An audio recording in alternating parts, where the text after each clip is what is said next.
The second point which I wanted to look at, the second perspective, is life cycles. Now this is an interesting one, and it applies quite strongly to many organisations, many community service organisations and disability providers at the present time.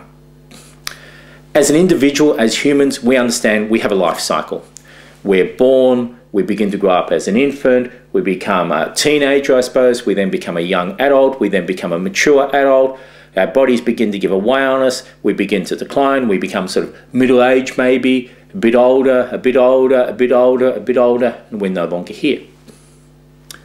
Organisations can go through the same process.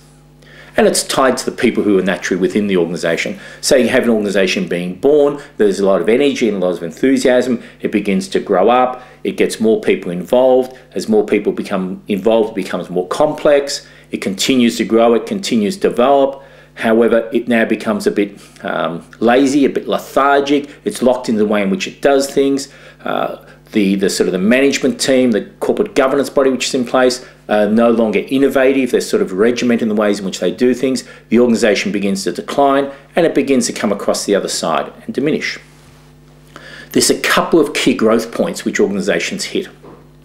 The first one is, as you almost get to that teenager stage, you're beginning to get some legs under you and some strength, you need systems and processes and a different approach to management. It's got to go away from, well, we've always done all this ourselves and we've always done it this way and we can't see why we need to change, to we need to grow past that, we need to engage other people in the organisation, we need processes, we need quality control, we need systems, we need to get the right people in place with the right skills, empower them and move the organisation forward.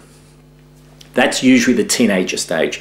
There's many organisations, many community service organisations which are struggling at that growth phase. They're sort of beginning to grow, but they can't get over that hump of going from what could be called a small business to a medium-sized business. There's then a second growth phase which organisations hit, and that's as you get a bit more mature, as you're hitting sort of middle age. And what happens is we've grown, we're quite strong now, we do have staff, we do have systems, we do have processes, but we're getting a bit tired and we're beginning to decline. And what we need to do is to re-energise ourselves and lift ourselves up. We need to change the ways in which we think and the ways in which we do things.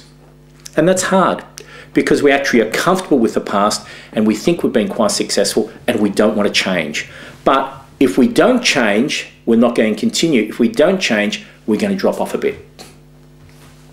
And that's another critical growth stage. And again, there are many community service organisations which have been in existence for 20, 30, 40 years who are now getting to the stage where they're saying, oh, we're going, and in actual fact, quite a few of them are going down the other side.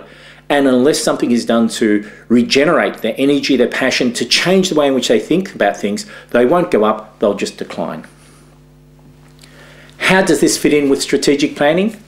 Well, you need to have regard to where you are as an organisation.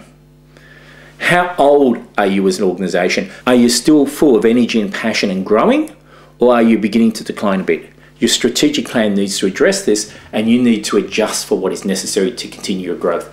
So just having in the back of your mind this concept, this approach of where are we in our life cycle tells you what you need to do to continue the growth of the organisation, and is, I think, a good way to look at some aspects.